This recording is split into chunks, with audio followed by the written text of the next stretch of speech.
may not be the ones that you're modeling every night, or it may not be the ones that you think about every day, but they definitely play into the minds of the CRO as you go. I think we did introductions already, so we don't have to do this. So what I'll do is I'll have each member go down the line and quickly introduce themselves, where they're from and what their role is, and then we'll start. Abraham Izquierdo from Banorte, Executive Director. Before that, I used to work for Scotiabank. There I met Marcelo, which is a good friend. Glad to see you, Marcelo. And thank you. Okay, so my name is David O'Donovan. I work for Amerix. So I've been working in credit and market risk for the last 20 years. Working with people like Banorte, especially as that. My name is Gustavo Fuertes. I'm currently the CRO for Sociedad Capital. Before my current role, I was the CRO for the Bank of Northern Species. Before that, I was the CRO for Atlantic. Thank you. I'm John Hall. I am a professor at the University of Toronto. I teach finance. Traditionally, I've worked in derivatives and risk management. Recently, I've been moving into machine learning. My name is Marcelo Rodriguez, and I'm currently Vice President and Treasurer for Scotiabank in Canada. I've been jumping from country to country, including Mexico. I've been a number of years in Mexico, and I work for Scotiabank, migrating between trading roles, treasury, and capital markets. Excellent.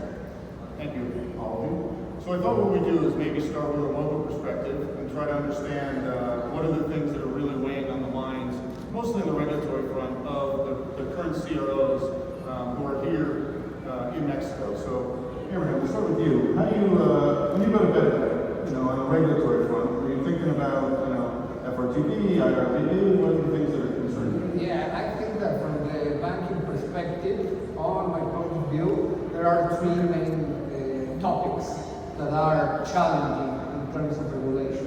First of all, of course, is FRTB, because nowadays I think Mexico is the only country in the world that requires market risk capital for the banking book as well as for the trading book. There is no boundary between books.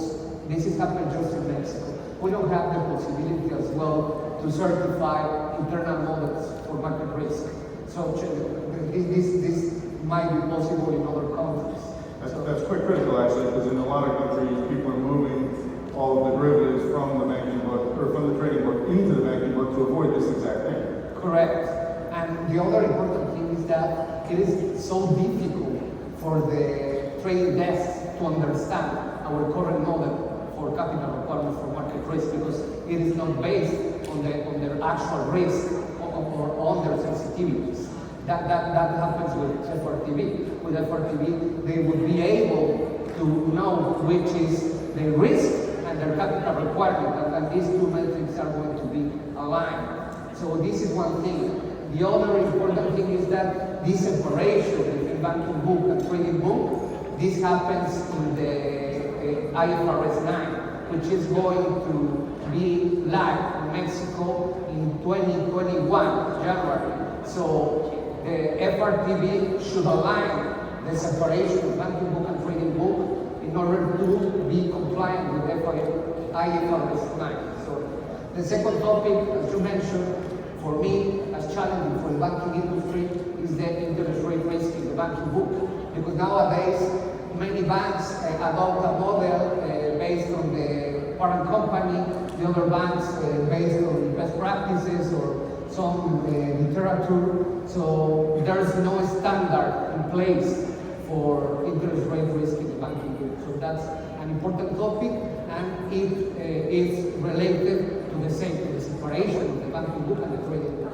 And finally, the other challenge for us as a banking industry is the new regulation on margins for all kinds of derivatives, even those who are at the moment not in a clearing house. So this would be challenging as well, because many of our clients from which we trade derivatives, they are not post margins. So it is going to be challenging to require margins for those types of clients. Sure, they're not used to it, they don't have systems to manage it, so requiring it could be a real problem. And we'll come back to that, because I think that's a great discussion also around the technology piece and around data.